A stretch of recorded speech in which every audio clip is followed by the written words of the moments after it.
Ayan, malalaki na ang aking mga tanim talaga yan. Super laki ng, yan ang gusto ko, malapad ang leaves. Yan. Ayan. Ito, gusto ko itong pink na yan. Pink.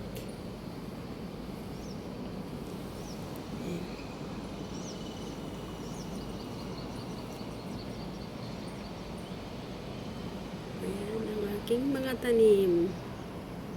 Pagkatapos diligan, ayan.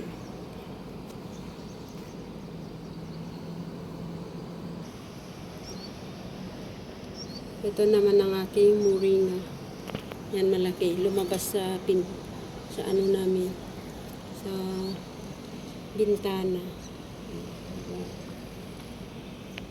Hindi ko alam anong pangalan nito.